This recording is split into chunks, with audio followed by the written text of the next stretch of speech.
Hello, Galaxy. Chris Pirillo here for another live edition of the Locker Room Daily Report, TLDR for short. It was a busy day, crazy busy day, taxing day. Not so much busy, just taxing. I know taxes are coming up, but that's what I pay the accountant. But I'm under. Am I saying this the right way? And under a great deal of duress. Let me put it this way: I didn't have the mental bandwidth to even watch the Mandalorian episode until maybe an hour ago. So yeah, part of my mind has been preoccupied with setting the stage for this tech event that I'm wanting to produce. But the other parts have just been, I've been burning through my spoons until I have no more spoons. Huzzah! I have a spork. Thank you. I've got a spork over here too. You fly one in Eclipse Empire. I always keep a spork or two handy. Right? Nice. Star Wars sporks. Galaxy's Edge sporks. Yeah, those are the best sporks of them all. Silverdet says, blast from the past. Remember finding you back when you were live on your own site. Well, I was never live on my own site. Well, I guess I was, but I was using Ustream. Live.pirillo.com now redirects to the Twitch channel, which is running 24/7 as well. So if you want to jump in, play a video game, do something geeky or nerdy, like not have a 3D printer running, it's an incredibly geeky, nerdy thing to do, is not to have it. See, everyone runs their 3D printer, but me, no, I have it not running. So let me remove it from the screen because that's kind of pointless to have it there. I was printing off parts for Stormtrooper figurines that I'd printed overnight pieces, so I haven't begun to assemble them. Do I still have the pixel squares behind the monitors? Yes, they're right up here. You'll see them overnight when I turn the webcam on. It's a different view, and then I point the camera towards that way, so you can see the ticks clocks, you can see the monitors, and the chat embedded on the screen. So yes, is the answer to that question. Yes. Yeah, I've done a lot over the years, but thank you for joining every night. You came at the right time every night. Every weeknight, 7 p.m. Pacific. Try to break down the day's tech news until I, basically run out of steam, which quite honestly, maybe 2 minutes from now, I have no steam. And like I said, I've been taxed to the point where I haven't even had a chance to take a look at what was going on for the most part, apart from what I caught when I was able to look into social earlier in the day. And then I got spoiled for the Mando episode. I was like, oh no, I wish I didn't get spoiled, but it happened, and it serves me right. I shouldn't have been online before watching the Mandalorian, the new season. Haven't watched the new episode. Haven't watched the latest Bad Batch though. That is going to be happening very soon. Very, very, very soon. So Silverdet, welcome in. Everybody, welcome in. I've got an article loaded here. Microsoft's GitHub to add OpenAI chat functions to coding tool. I know you're thinking, Chris, shut up about AI. I'm like, I can't. And whether you want to call it AI or just pattern recognition, I don't care. This is transformative. And you're thinking, well, Chris, I'm not a developer. Okay.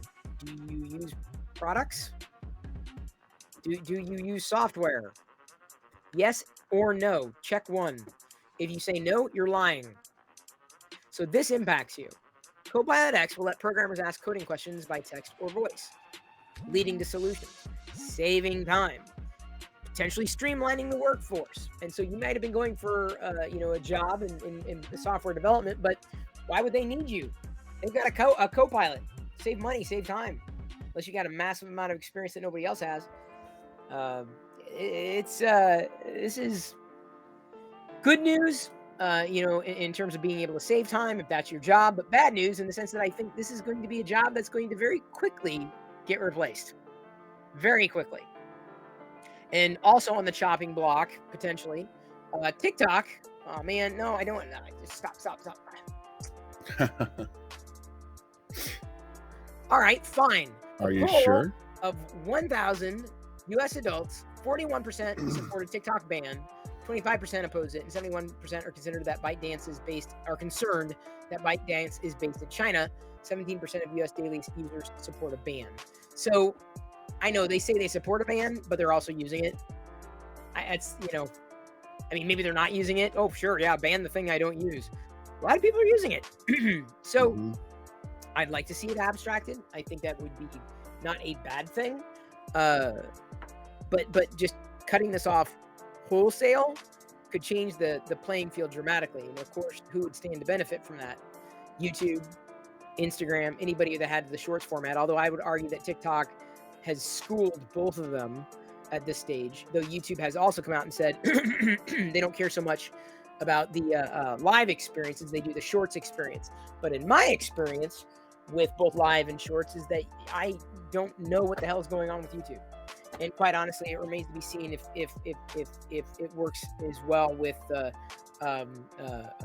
Instagram either. You gotta do the right thing. You gotta hit the right demographic.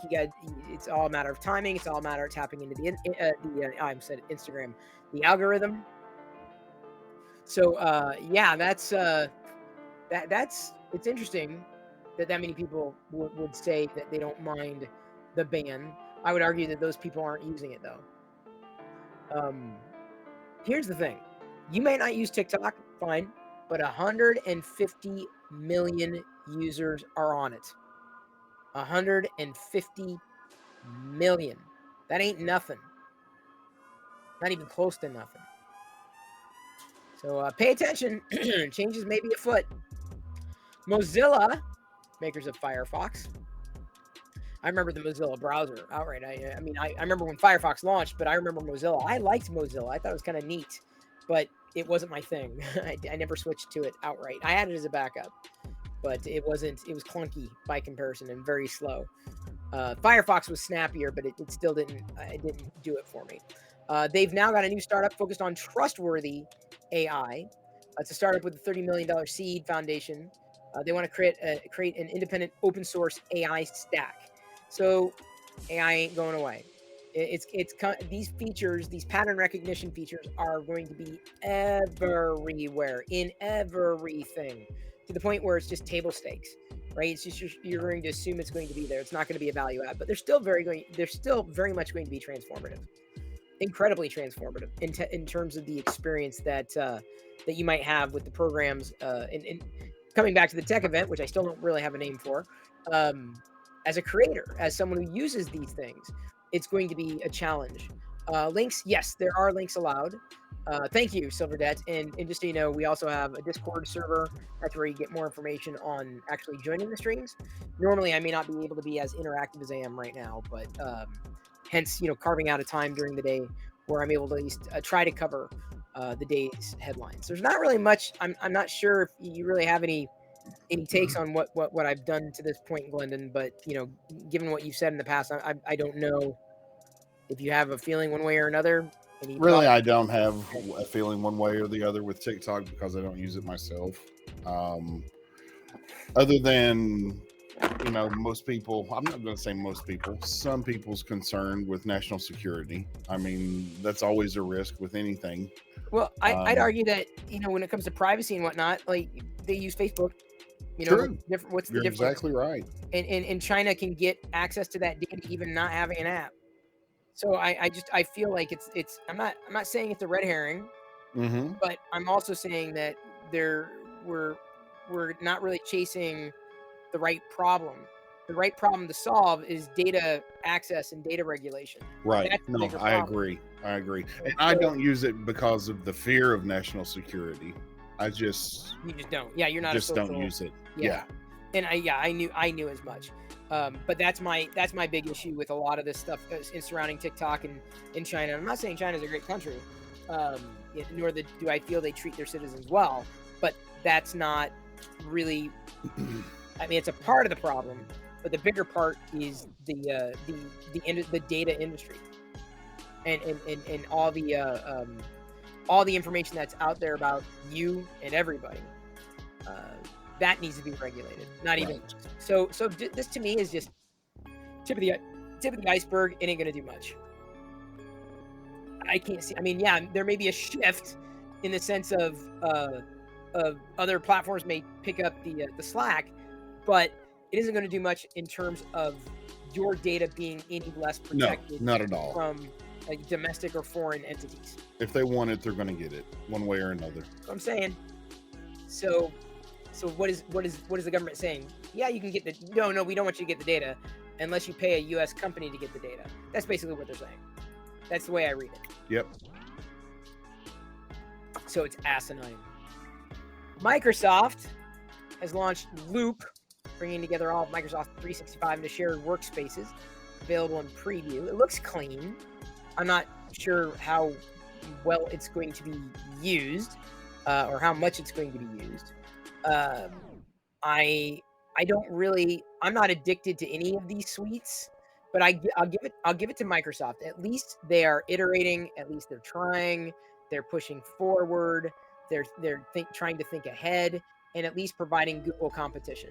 So to me, that's critical. I like the idea of these workspaces probably more than I like the idea of Teams. But Microsoft's got so much going on in what they have to offer. It's difficult to know what works best for what, right? So I'm not exactly sure even how to really truly contextualize it. It's noted as Loop being similar to Asana or Notion, which is their popular services for collaboration. But it's the fact that it totally integrates with Office 365. That drag and drop, organizing projects, large and small, making it very collaborative. So I feel like it's almost like a Google Wave, if you remember Google Wave, almost like a Google Wave competitor. Google Wave was killed pretty quickly, though. Amazon's flooding the zone with new TVs as it crosses 200 million Fire TV devices sold. So now there are smaller sizes of the flagship Fire TV Omni QLED series. I say QLED, maybe it's QLED. But these are, I needed to get an internet connected TV a while ago, and for ERF, and ended up getting a cheap, I think it was on sale, $100 Amazon TV because it was cheap, it was easy. So something cheap, something easy, something connected. Having a Fire TV may be the way that you want to go if that's your thing. I'm not sure I am personally the prime customer for something like this. I don't know if it would be as interesting, but the fact that they've made it so accessible, they've kind of democratized television. Any feelings on this one way or another, London? No. It's just exactly like you said. You summed it up perfectly. That's the price to performance ratio that you get with a web-enabled television, smart device, if you will. They've really flooded the market, and they've got a corner on that I don't think that anybody anytime soon is going to be able to overtake. Yep. As far as smart TVs go. And yep. I don't like on the tablets, I don't like the Fire OS experience. I find it sluggish. I don't either. So I based on that, I was never a prime candidate for a Fire TV either. Yeah. Or a Fire Stick. Yeah. Even for me. Nope. Yeah. Not a chance in hell. Same. This is kind of funny. Google and Microsoft's chatbots are already citing one another in a misinformation shit show. From the files of, wow, who could have predicted that? Gee whiz, didn't see that one coming a mile off. But I guess I don't. I'm not. I use Bard to kind of contextualize structure around needing to write some information. I feel it did a decent job, not a great job, but I've used ChatGPT constantly. I was using it last night, as a matter of fact, on the stream to, if only to brainstorm. Just getting starting points, or just thinking through what I might need to think through to get something done. Silvernet notes Copilot's abilities with Excel is pretty mind blowing. See, I'm not an Excel user, not even a light user really, so I haven't had a chance to give that a run. But I believe it. I believe it. Especially if it's based on ChatGPT. I believe that ChatGPT, specifically 4.0, Microsoft, it's Microsoft's game to lose at this point. I feel that they've done Office a huge service by doing that, by taking that step forward. And I think that's an intelligent integration. And if anything, it's going to get Google to step up their game. So I like competition. It's when we don't have competition that everything gets stagnant. Yep. Competition breeds innovation. So I think it's a good thing. Speaking of innovation, Ubisoft proudly announces AI is helping write dialogue. So the next video game you play could very well have been partially written by AI, if you even pay attention to the writing. Some people do play for the stories, that's fine, but this might actually be able to help with more what is it? What are they called? NPCs? Yep, non-playable characters. Yep. With their interactions. So this may make video game dialogue, specifically from those non-player characters, a bit more compelling, less robotic, less kind of trite. I think it's a huge that's a huge win, and this is exactly where I feel these pattern recognizing options can be very, very helpful. And like I said, it's going to get to a point where you're not going to know what was organic and what was driven by artificial intelligence or pattern recognition. It's going to get to that point, and it's going to get to that point fast. In fact, I'd go as far as to say you've read something in the past day that was not written by a human, but you thought it was. I can almost guarantee it. Yep. Almost. I don't want to guarantee it because, everyone reads, different things all the time. This was kind of disappointing. Part of the old guard. I guess I feel like Locker Gnome was a part of the old guard way back in the day. And I do miss those days, but they're just never coming back. DP Review was acquired by Amazon. It's shutting down. Which to me just only illustrates how challenging it is to generate revenue from content. And so in light of this, I feel like the days of human written content are numbered. I genuinely do. Genuinely do. Doesn't mean that human interaction is off, or that necessarily bits of social media wouldn't be, but in terms of the articles that you might read on a daily basis, ain't going to be about journalism anymore. Yep. Nope. It's going to be this. It's going to be programmatically phased out and not replaced with anything. DP Review, a couple of their folks ended up getting picked up by Petapixel, but DP Review was like one of the web's original sites where you go to get information on digital cameras. Founded in 1998, as a matter of fact. And so it was a success story in the sense that it was acquired by Amazon and, had an amazing reputation. But yeah, it was hit by layoffs. So gone, nuked. So much for the old world. Done. That's just part of the trend that we're seeing across the board. I know people like, some people like pointing fingers and say, ha, you failed, you suck, you're no longer what you used to be. And I'm like, you don't understand. You don't understand, A, how hard it is, and B, this shit happens to other people. Yep. I mean, granted, this company was acquired. There was, definitely money exchanged hands at some point. But, the team that was operating it for the past, 16 years, gone. Disbanded. That's it. They're done. So, yeah, this was, I can't say that I visited DP Review, at any point in the recent past. I don't really buy cameras as much as I used to. But the name is definitely familiar. I guarantee that if you ever bought a digital camera in your life, you'd at least either seen it or visited it, or it would have hit your radar. Yep, I was aware of it. I visited it a couple months ago. Actually, it was the most recent time, right before I purchased mine. So yeah, this article I posted. This one was shared on Petapixel. I chose to use Petapixel here specifically because of. Specifically because Petapixel picked up a couple of the people, and they're going to fuel a YouTube channel for people. The folks. Oops, I closed the wrong tab. Give me a second. I'm just going through the news headlines one by one as I'm seeing them. There's probably more that's posted, of course, on the Discord server under the flood, but I had no bandwidth to pick things out individually. You're not the only one that was limited on bandwidth today. I can tell you that. This is interesting. Job listing site Indeed lays off 2,200 people, or 15% of staff. That sucks because job postings have dropped. Mm-hmm. Like job postings has dropped. They're down. They're off. So, yeah, that's happening. Just so you know, it's not easy out there. Instagram's bringing back ads to search results, or bringing ads to search results, and launching reminder ads. So great, just what we needed. I mean, I needed another reason not to visit Instagram, because I stopped. I don't go to Instagram all that much. Is I it stopped. because of the ads? No, not even because of the ads, because I just after the algorithm kind of took over, I became less interested. Right. I'll be honest. Seriously, every website that has turned on an algorithm has turned me off, whether it's YouTube, Facebook, Instagram. TikTok is a different story.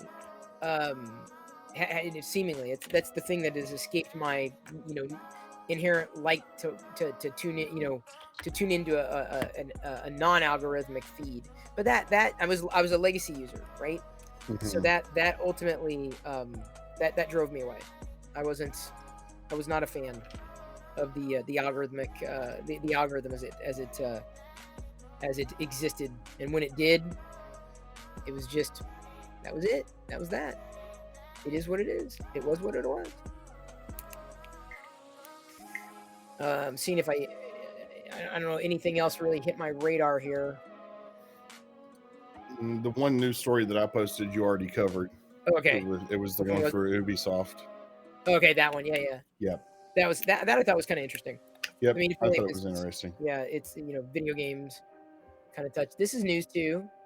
Raja, who came into Intel before I did, is basically going to leave for an AI gaming software startup, which is interesting. So there may be a possibility that I get to Raja again and bring him into the event that I want to do. There you go. Gaming is content creation. It's very much they swim in the same lanes. My feeling, it's just a hop, skip, and a jump, from that.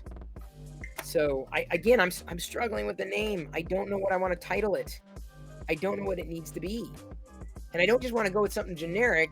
I want it to be, something that's memorable, that's that's flexible, that is contextualized with the connection, the connections that we make between, and maybe it just ends up being, just keywords like creative technology, emerging, games, like all this, emerging tech, these emerging tech conversations that I feel we need to be having. So I will continue to brainstorm. That burned a lot of bandwidth, mental bandwidth. And then if I had any bandwidth to spare, it went to other things. So yeah, I don't know what it's going to be yet. I really don't know what it's going to be yet. So that's really everything that I realized. Like I said, I do this as long as I found that I could with energy or interest, and it seems like those are the top headlines for the day. You may have caught something else. Feel free to post it on Discord if you want, and we'll be sure to look at those before we do the next TLDR. I'll be hanging around, of course, for a little while longer on the live stream. Anybody is more than welcome to join us. I got to get my next 3D print started. I have no idea what it's going to be right now. Well, I may end up doing a Fennec Shand set of pieces overnight because they have to be multicolor prints. I'm anxious to see that one once you get it finished. Yeah, should be good. I mean, it looks pretty straightforward. I did the basic pieces now, and then basically I have legs, arms, body, helmet. Helmet is pure orange, so that'll be easiest. But the legs, the arms, and the body, the torso are multicolor, and it's not like that much multicolor. It's like a little dot or something. So it's inconsequential how long that's going to take. And so I'm probably going to whip through the bodies here on the bamboo and just double this or half the speed on that, just because you get precision if you do it that way. Otherwise, it's just a mess. And that way I can leave it, have it going. So I feel if I do it right and I'm on point tomorrow morning, I'll be able to have Fennec Shand done tomorrow evening. Because it'll basically be the arms and legs after those two, and it'll take time, but it should be relatively easy to do 10 of those, assuming there are no problems that I run into in between. So not a lot of orange. I haven't printed an orange in a while, so yeah, I'm excited about a Fennec Shand because it's just so simple. Yep. So. All right, everybody. I love you. I appreciate you. And at this point, I'm going to leave you to your own devices. May the force be with you always. Feel free to tune in to the live channel that's running 24 hours a day, 7 days a week. Oh, before I go, Unread asked, will this be an in-person event or strictly virtual? I believe it'll be online or in person as the primary event, but virtual as a. I want to stage virtual events as well. Today I spoke with, I was getting ready to go here. Today I spoke with an individual who works with nonprofits and specifically, connecting them to sponsor opportunities and creator opportunities. So she and I were talking about, possibly, pitching sponsors on the idea of basically supporting a nonprofit as a part of their sponsorship. And I've been gelling, and I'm like, I'm kind of thinking like, well, do you want to manage the sponsorships for this first event, ad hoc, and like run with the ball, and take the ball and run with it and manage it, because she's done it before. And I'm like, I need someone who can wrangle sponsors, who's got the experience, and zeal. So I may have found, not just a tremendous value add, but potentially a core teammate, who has a good cause that she works with on her own, and could help wrangle what could be very critical, and that would be in chasing down sponsors for this event that doesn't yet have a name, that has scope, that has some degree of focus, but not a name. And so I don't know. Even though I registered Comet Community last night, I'm not sure if that's what's going to work. I don't know if I've got to give creators and technologists equal billing. I'm going to keep working on it. I just don't know what I don't know what it's going to look like yet. So thank you for your patience on that one. All right, here we go. 24 hours a day, 7 days a week, and sometimes I answer questions in the 11th hour at live.pirillo.com. See you later.